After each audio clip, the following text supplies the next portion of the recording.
किसी गांव में एक व्यक्ति रहता था जिसकी की आर्थिक स्थिति बहुत ही कमजोर थी। वह जो भी कार्य करता उसमें असफल ही हो जाता।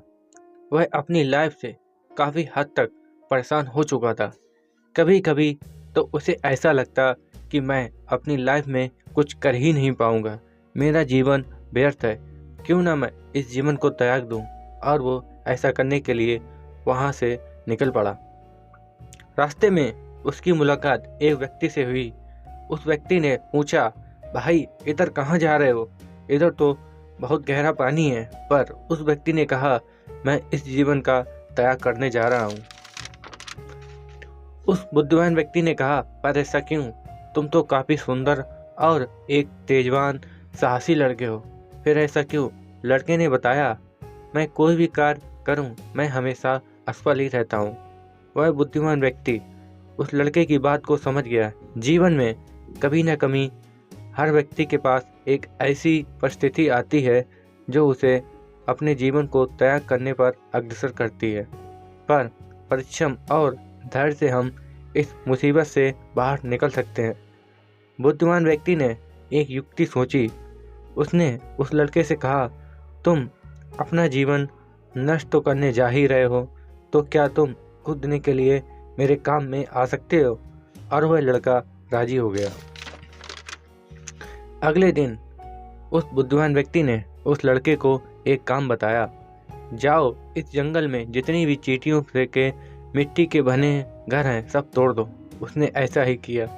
अगले दिन फिर से उसने लड़के से पूछा, अब क्या काम है? उस बुद्धिमान व्यक्ति ने फिर से कहा, जाओ उन चींटियों का मिट्टी का बना घर तोड़ दो। उस लड़के ने उत्तर दिया, कल तो मैंने उनके घर को नष्ट कर दिया था और वह चींटियां वहां से भाग गई होंगी। लेकिन उस बुद्धिमान व्यक्ति ने दोबारा उस लड़के को चींटियों के घर के तोड़ने के लिए भेज ही दिया। जैसे ही वह लड़का चींटियों के घर के पास पहुंचा, चींटियां दोबारा अपना घर बनाने में लगी हुई थीं। पर ना चाहते हुए भी इस बार भी उसने चींटियों का घर दोबारा तोड़ दिया और निराश होकर वहां से चला गया और सोचने लगा, अब तो चींटियां मेरे कारण अपना घर छोड़कर चली ही गई होगी। और वह लड़का उस बुद्धिमान व्यक्ति के पास जाकर बताता है कि मैंने दोबारा उनके घरों को नष्ट कर दिया, अब वे वहां से भाग जाएंगी।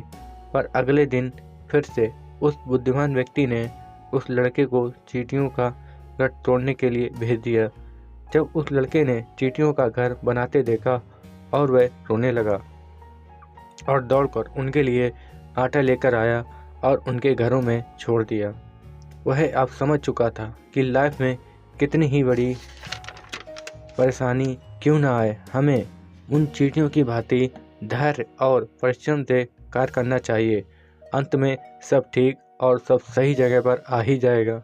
और उस लड़के ने उस बुद्धिमान व्यक्ति को धन्यवाद किया और उसे अपना गुरु मानकर वहां से वापस अपने गांव लौट गया और आगे चलकर वह एक बहुत बड़ा सब्जी का व्यापारी बना।